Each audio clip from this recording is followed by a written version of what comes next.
अस्सलाम वालेकुम स्टूडेंट्स, रब्बी इश्रह ली सदरी व यस्सिर ली अमरी वहलुल उक़दतम मिन लिसानी यफ़क़हू क़ौली। My name is Fahid Islam, I am your chemistry teacher. Students, हम क्वांटम नंबर की सीरीज़ पढ़ रहे हैं और आज हमने जो है third quantum number, magnetic quantum number, उसको डिस्कस करना है। इस वीडियो में भी हम इसके ओरिजिन के बारे में जानेंगे कि इसकी ज़रूरत क्यों पेश आई, इसका ओरिजिनेट कहाँ से है। श्रोडिंगर वेव इक्वेशन जो है आज हम जो है उसको देखेंगे और श्रोडिंगर वेव इक्वेशन में आपको इस जो है वीडियो में लिख के दिखा दूंगा।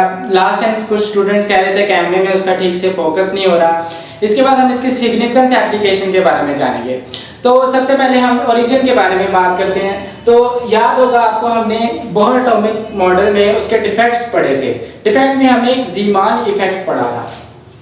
तो ज़ीमान इफेक्ट है वो जो है एक्सप्लेन करता है मैग्नेटिक क्वांटम नंबर को। Zeeman effect in Bohr's model, Bohr's atomic model. तो ज़ीमान इफेक्ट क्या है? हम जानते हैं कि कोई भी हम एटम कंसीडर करें, जस्ट फॉर एग्जांपल हम हाइड्रोजन एटम कंसीडर करें, ठीक है, सोडियम एटम कंसीडर करें, पोटेशियम कंसीडर करें, तो क्या हो कि इसके आउटर मोस्ट शेल में जो इलेक्ट्रॉन प्रेजेंट है उसको एक्साइट करें और डी एक्साइट करें, तो एटॉमिक इमिशन या एब्जॉर्प्शन स्पेक्ट्रम आता है। ठीक है, कोई एक स्पेक्ट्रल लाइन आती है। जस्ट फॉर एग्जांपल मैं कहता हूं कि स्पेक्ट्रल लाइंस आ गई। अब इन स्पेक्ट्रल लाइंस को क्या है कि जब ज़ीमान ने मैग्नेटिक फील्ड इन पे अप्लाई की ना, मैग्नेटिक फील्ड अप्लाई करने से ये जो स्पेक्ट्रल लाइन है ये मजीद जो है फर्दर फाइन लाइंस में स्प्लिट होगी। ठीक है, फर्दर किस में स्प्लिट होगी? फाइन लाइंस में। तो ये जो फाइन लाइंस का कंसेप्ट है, इसका जवाब, इसकी एक्सप्लेनेशन, इसका कंसेप्ट बोहर के पास नहीं था। ज़ीमान ने इसको कहा कि ये ज़ीमान इफेक्ट है और यही वजह है कि आपके पास ये दो क्वांटम नंबर भी इलेक्ट्रॉन को एटम में सेटिस्फाई नहीं कर सके। That's why we need third quantum number which is called the magnetic quantum number. Again ये क्वांटम नंबर भी किससे बिलोंग करता है कि जी उसे श्रोडिंगर वेव इक्वेशन से। मैग्नेटिक फील्ड हमने इस पे अप्लाई की। ओके, तो श्रोडिंगर ने इसकी डेरिवेशन की, तो डेरिवेशन मैं आपको यहाँ पे लिख के देता हूँ। अच्छा स्टूडेंट्स, ये इसकी डेरिवेशन है। ठीक है, मैंने आपके लिए ये जस्ट इंफॉर्मेशन के लिए आपको मैंने डिराइव करके दिया है। ठीक है, वरना ये बात आउट ऑफ सिलेबस है, ये हमने पढ़नी नहीं है। सिर्फ इसको देख लें आप। यहाँ पे हमने एक इक्वेशन है, उसके ऊपर मैथमेटिकल टूल अप्लाई किया है। ठीक है, और इसकी ट्रिग्नोमेट्रिक फंक्शन अप्लाई करके हमने इसकी इंटीग्रेशन किया है। इंटीग्रेशन मैथमेटिकल टूल है और इसका फाइनल एक्सप्रेशन जो है, इसमें जो m लिखा हुआ है ये रिप्रेजेंट करता है किसको? मैग्नेटिक क्वांटम नंबर को। यानी कि इसकी नोटेशन क्या है? m। इसको m से रिप्रेजेंट करते हैं और इसकी जो है नेक्स्ट वैल्यूज हैं, सिग्निफिकेंस है, उसको हम स्टडी करते हैं। अब यहाँ पे हमने जो डेरिवेशन अभी स्टडी की उसमें लास्ट एक्सप्रेशन जो m है, ठीक है, m की एक सर्टेन वैल्यूज जो श्रोडिंगर ने हमें दी। जिस तरह आप देखेंगे प्रिंसिपल क्वांटम नंबर में नॉन जीरो पॉजिटिव इंटीजर थे, इसी तरह आपके पास एजीमुथल क्वांटम नंबर में 0 1 2 3 होल नंबर्स पॉजिटिव इंटीजर्स थे। इसी तरह यहाँ पे आपके पास जो मैग्नेटिक क्वांटम नंबर है, इसमें जो m की वैल्यूज है ना, m ये आपके पास है 0 +-1 +-2 +-3 एंड सो ऑन। ओके, तो ये आपके पास वैल्यूज, बाज़ औक़ात इन वैल्यूज को जो है वो मैग्नेटिक क्वांटम नंबर में ऑर्बिटल्स का भी कंसेप्ट जो है वो दिया गया है। जो है सर्टेन बुक्स में इनको हम ऑर्बिटल्स कहते हैं, ऑर्बिटल्स। ओके, ऑर्बिटल्स क्या है? ऑर्बिटल्स की डेफिनेशन करते हैं कि ऐसी जो है वो स्पेस जहाँ पे इलेक्ट्रॉन के पाए जाने की जो प्रोबेबिलिटी है, चांसेस है, वो 95% या 99% मौजूद हों। ठीक है, तो where the probability of finding electron is 95%, 99% बाज़ बुक्स में, और यानी कि आपके पास मैक्सिमम हो। ठीक है, प्रोबेबिलिटी का मतलब ये है कि चांसेस क्या हैं। फॉर एग्जांपल आपके पास एक कॉइन है, कॉइन को जब आप टॉस करते हैं तो आपके पास या तो हेड आ सकता है या तो टेल आ सकता है। तो ये चांसेस हैं जब आप एक कॉइन को टॉस करें, इसको कहते हैं प्रोबेबिलिटी। अब प्रोबेबिलिटी हेड आने की कितनी है? 1/2 और टेल आने की कितनी है? 1/2। ठीक है, तो इसी तरह आपके पास इलेक्ट्रॉन को चांसेस जो है वो उसके ज्यादातर कहाँ पाए जाते हैं, ऑर्बिटल्स में, और इन वैल्यूज को हम क्या कहते हैं, ऑर्बिटल्स भी कहते हैं। अब हमने प्रिंसिपल क्वांटम नंबर में सबसे पहले शेल्स यानी कि ऑर्बिट्स के बारे में स्टडी किया, फिर हमने देखा कि मजीद स्पेक्ट्रल लाइंस आई तो हमने सब शेल्स का कांसेप्ट स्टडी किया। अब इसके बाद आपके पास है इलेक्ट्रॉन को जो ढूंढने के लिए हम ऑर्बिटल्स का जो है वो जो हेल्प लेते हैं, यानी कि इलेक्ट्रॉन के करीब जाने के लिए उन तक अप्रोच करने के लिए हम ऑर्बिटल्स तक जाते हैं।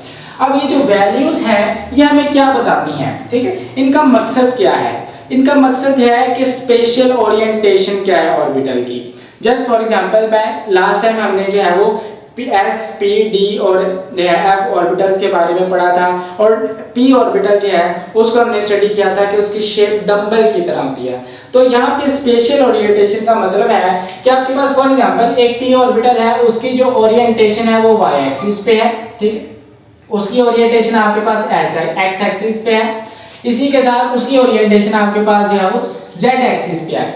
ये है स्पेशियल ओरिएंटेशन, ये वैल्यूज इन स्पेशियल ओरिएंटेशन को डिस्कस करती हैं, ठीक है।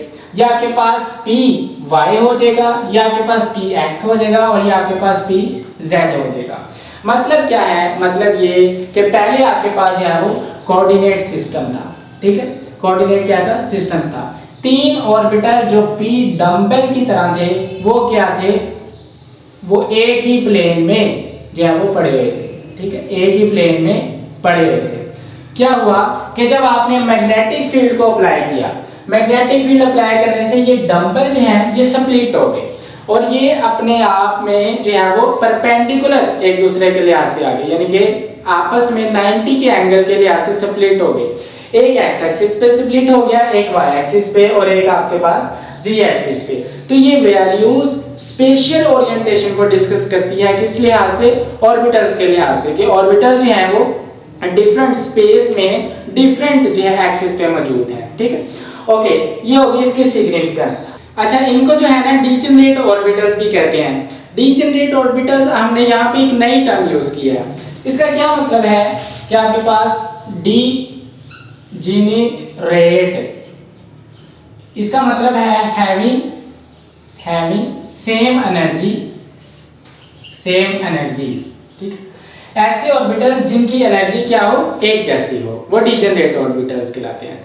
अच्छा, ये जो डीजेनरेट ऑर्बिटल्स का जो कॉन्सेप्ट है ना, हम नेक्स्ट चैप्टर में हाइब्रिडाइजेशन, वेस्पर थ्योरी और वीबीटी में भी इस्तेमाल करेंगे। ओके, अब यहाँ पे हम फाइंड करते हैं कि जो है हमारे पास नंबर ऑफ ऑर्बिटल जो है वो एस सब शेल में कितने होंगे, पी सब शेल में कितने होंगे, और डी सब शेल में कितने होंगे, ठीक है। तो जस्ट फॉर एग्जांपल पहले मैं कहता हूं कि इन एस सब शेल में नंबर ऑफ ऑर्बिटल्स कितने होंगे। फार्मूला क्या है, बड़ा सिंपल फार्मूला है, 2l+1। फार्मूले से हमें पता लग रहा है कि जो m की वैल्यू है, मैग्नेटिक क्वांटम नंबर की जो वैल्यू है, वो एजीमुथल क्वांटम नंबर की वैल्यू पे जो है डिपेंडेंट है। एजीमुथल क्वांटम नंबर की वैल्यू क्या थी, l की वैल्यू थी 0, 1, 2, 3 एंड सो ऑन, ठीक है। अब यहाँ पे s के लिए l की क्या वैल्यू थी, याद करें, आप क्वांटम नंबर स्टडी कर गए हैं, 0, ठीक। तो यहाँ पे अगर मैं 0 पुट करूं, ठीक, तो 0 2 0 और 0 + 1 1, तो आंसर क्या आएगा, 1। इसका मतलब है कि एक वैल्यू, 1 वैल्यू, जो कि क्या है, 0 वैल्यू।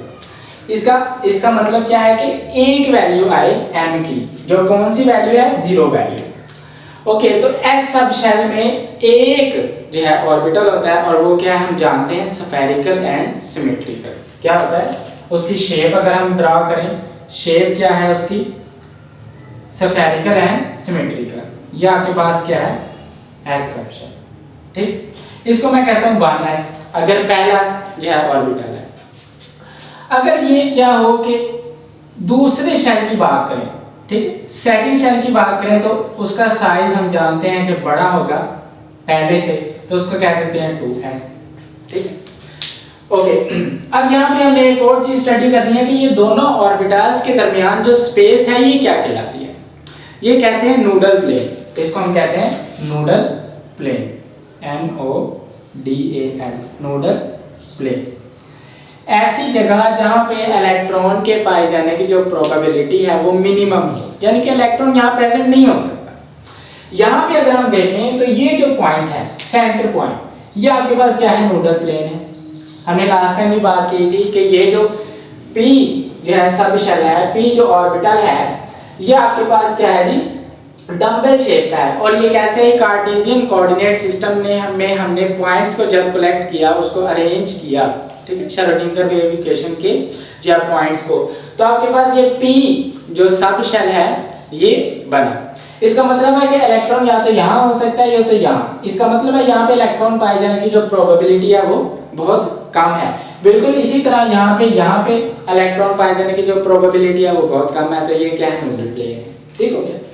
उसके बाद हम बात करते हैं P सब शेल में, second one in P sub shell. P sub shell में कितने ऑर्बिटल्स होंगे, तो अगेन फार्मूला लगाएंगे ये, और P के लिए हमारे पास वैल्यू है 1, तो 1 पुट करें तो 2 1 जा 2, 2 + 1 3, तो यहाँ पे P के लिए 4, P M की वैल्यू आ गई 3 का मतलब है कि 3 वैल्यूज, कौन कौन सी, 1 2 3, ये 2 वैल्यूज हैं स्टूडेंट्स, यानी कि आपके पास M की वैल्यूज आई 0 एंड ±1।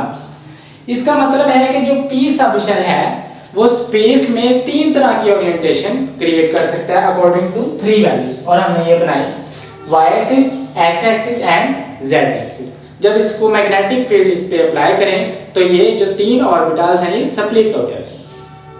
इसके बाद कहते हैं आपके पास जो है वो third in d sub shell. d sub shell में कितने होंगे, d सब शेल के लिए वैल्यू क्या होगी, ये है 2 value.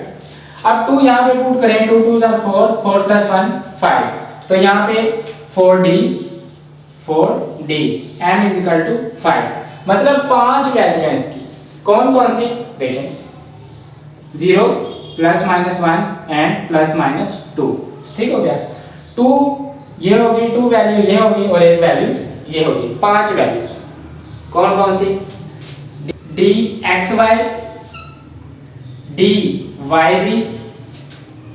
dxz, dx2, y2, dz2।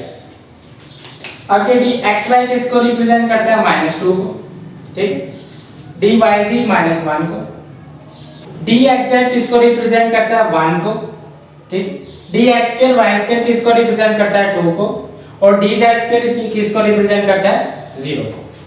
अच्छा ये जो है ना, ये सिंपल d के जितने भी ऑर्बिटल्स हैं ना, वो अभी मैं ड्रा करता हूँ, उन सब की जो एनर्जी है वो सेम है, लेकिन स्पेस ओरिएंटेशन मुख्तलिफ है, जिस तरह के p एक्सिस की है, ठीक है, इनको ड्रा करते हैं।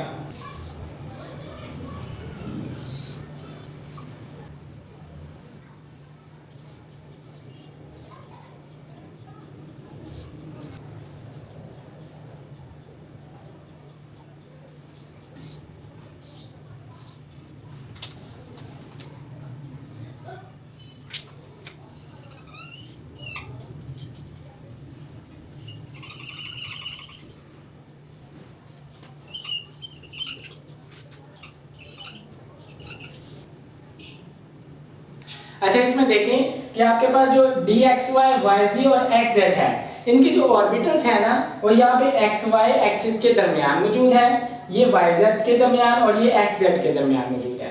जस्ट फॉर एग्जांपल अगर मैं इसकी मिसाल दूं तो यहाँ पे x और y, ठीक है, ये dxy, dyz और dxz तकरीबन एक जैसे ही लगते हैं, ठीक है, ये बिटवीन द एक्सिस मौजूद हैं x एंड y के।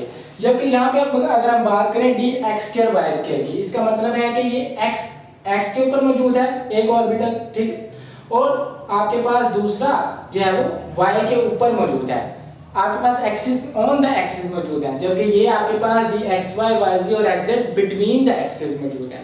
जबकि यहाँ हम बात करें dz2 की, तो dz2 मुख्तलिफ शेप रखता है इनसे।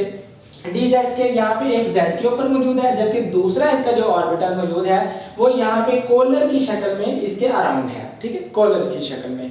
इसको कहते हैं फ्लावर, क्लोवर जो है वो फ्लावर शेप, जबकि इसको जो है यहाँ पे एक ऑर्बिटल z एक्सिस में मौजूद है, जबकि दूसरा ऑर्बिटल इसके गिर्द जो है वो कॉलर की शक्ल में मौजूद है। तो ये हमने जो है मैग्नेटिक क्वांटम नंबर की बात की, इसमें डिफरेंट ऑर्बिटल्स की बात की, ऑर्बिटल्स में कैसे इलेक्ट्रॉन प्रेजेंट होते हैं, ठीक है, और ऑर्बिटल की स्पेस ओरिएंटेशन की बात की। इसके बाद हम स्पिन क्वांटम नंबर को स्टडी करेंगे। हमारे साथ रहिए, अल्लाह हाफिज।